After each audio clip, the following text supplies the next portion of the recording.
महाराष्ट्र का मेहनती मध्यम वर्ग आज बहुत परेशान है। बढ़ती महंगाई ने उनकी जिंदगी और भी मुश्किल बना दी है। हर दिन उन्हें बढ़ती कीमतों का सामना करना पड़ रहा है। जरूरत की चीजों के दाम आसमान छू रहे हैं, जिससे उनका बजट हिल रहा है।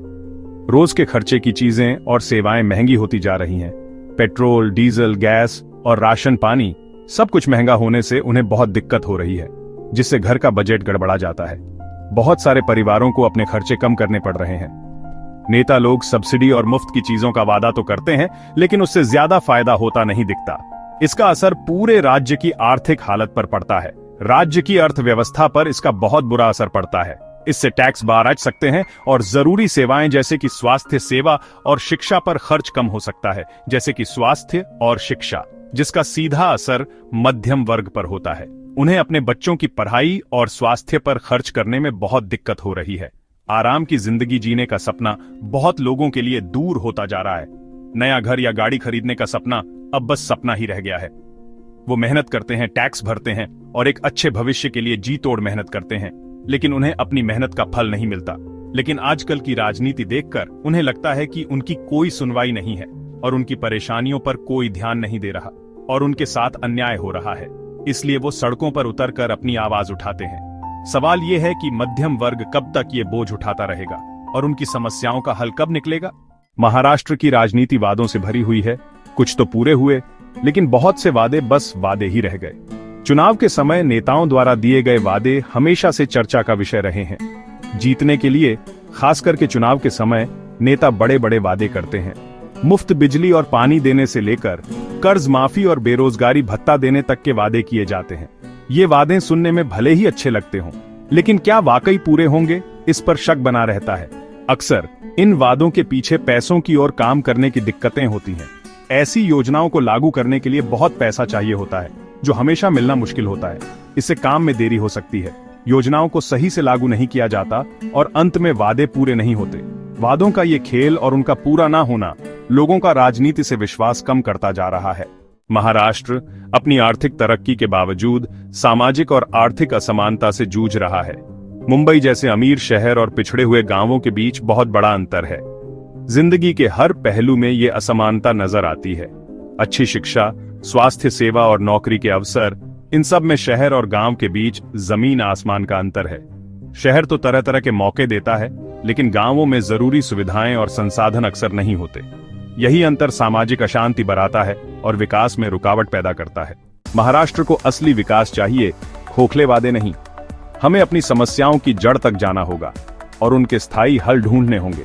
हमें थोड़े समय के फायदे के बजाय एक दूरदर्शी नजरिया अपनाना होगा। इसका मतलब है शिक्षा, स्वास्थ्य और नौकरियां पैदा करने में पैसा लगाना। इसका मतलब है जरूरी सुविधाओं को बेहतर बनाना, खासकर गांवों में।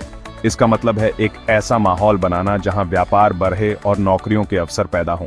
भाग 5, शिक्षा, तरक्की की कुंजी। शिक्षा ही एक मजबूत और समृद्ध महाराष्ट्र की नींव है। हमें यह सुनिश्चित करना होगा कि हर बच्चे को, चाहे वो किसी भी पृष्ठभूमि से हो, अच्छी शिक्षा मिले। इसका मतलब है स्कूल, शिक्षक और शैक्षणिक संसाधनों में निवेश करना। हमें अपनी युवा पीढ़ी को 21वीं सदी में सफल होने के लिए जरूरी कौशल और ज्ञान देना होगा।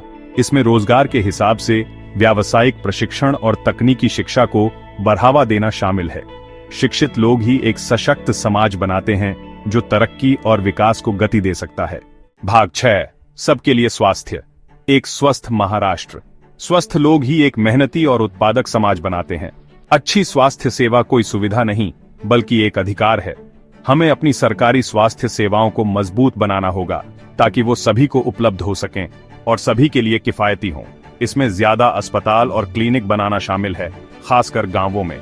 इसका मतलब है जरूरी दवाइयां और चिकित्सा उपकरण उपलब्ध कराना।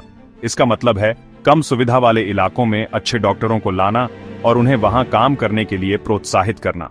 भाग 7, नौकरियां और अवसर, आर्थिक तरक्की को बढ़ावा। महाराष्ट्र की तरक्की के लिए एक मजबूत अर्थव्यवस्था बहुत जरूरी है। हमें एक ऐसा माहौल बनाना होगा जो निवेश को आकर्षित करे, नए व्यवसायों को बढ़ावा दे और नौकरियों के अवसर पैदा करे। इसका मतलब है फालतू नियमों को हटाना, नियमों को आसान बनाना और व्यापार करना आसान बनाना।